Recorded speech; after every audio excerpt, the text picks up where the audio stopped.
What's up, Blue Roof Nation? It's your boy Jonathan, and welcome back to Jones Cone. I don't know why I do. Every time I say the name of myself at the show, I act very odd and weird.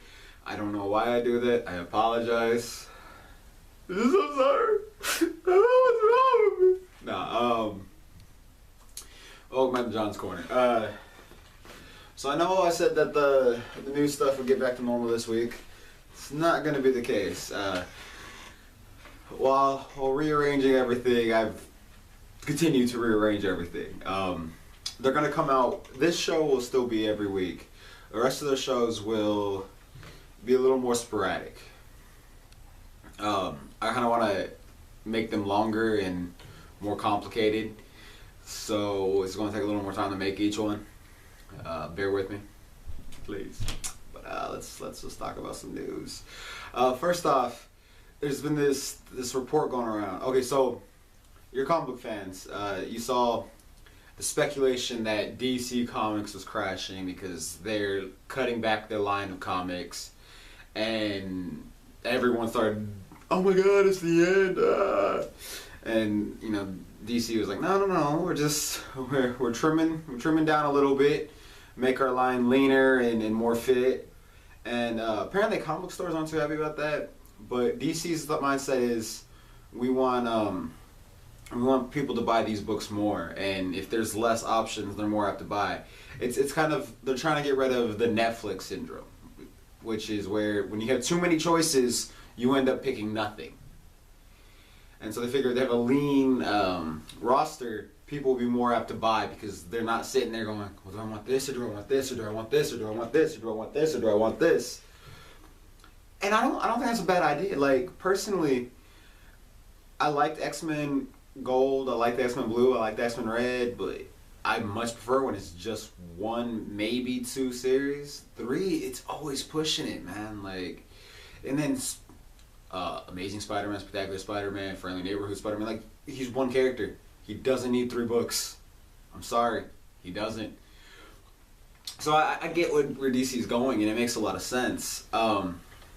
So then Marvel announces that they're doing this big panel with Joe Quesada and the current editor-in-chief, and now all of a sudden there's a speculation that they're trying to build up support for Marvel Comics because Disney's trying to axe Marvel Comics. That they're not making enough money in the comic book world, that they're just going to get rid of it and just use the characters in TV shows and movies. Which is just like, so someone came up with this idea, made an article about it, and then another news source took it, wrote an article about it, then another source took it, made an article about it, and so on and so on and so on and so on. It's like, we're literally getting our news now from opinion pieces that someone writes, and then everybody just runs with it. If you're fans with Kevin Smith, you see it all the time. Listen to Hollywood Babylon, and then for the next week, you see articles, Kevin Smith says this, Kevin Smith says that. And half the time they misquote him or take something he says as a joke and run with it as an article as if he's quoted saying it. And it's like, hold on, that's not, no, he didn't say that. It's just like, our news has gotten so bad and so desperate for a story. It's also clickbaity. And Joe Quesada's already come out and said, "Look, it's gonna be further from the truth. Marvel Comics is doing fine. We're not going anywhere." And really, even let's take the idea that Marvel Comics is a loss leader. It loses money, right? It still wouldn't make sense for Disney to get rid of them because they churn out content every week. And that content, especially Marvel characters. Iron Man was a C-list character, birthed the universe. Black Panther was a character that was so obscure that only hardcore Marvel fans knew who he was. We all loved him, but nobody else knew who he was. And now it's like the highest grossing solo character movie in the history of comic book movies. Marvel's taking characters that are low-key and small and turning them into big. Runaways is a hit show on Hulu. Like, it may be, even if they lose money in the comics world, it's creating characters and creating awareness for those characters that then translates to high budget TV shows where they make bank and gigantic movies where they make all the money. It's a win-win for them. Take a little loss over here to make a shit ton over here. It's good business. They're not gonna get rid of the comic books. Plus the PR nightmare. It just doesn't make sense for them to do that. I don't think they're gonna do that. In other news, the Lost Boys TV show has cast its Frog sisters. They gender swapped the roles, so it's gonna be sisters now.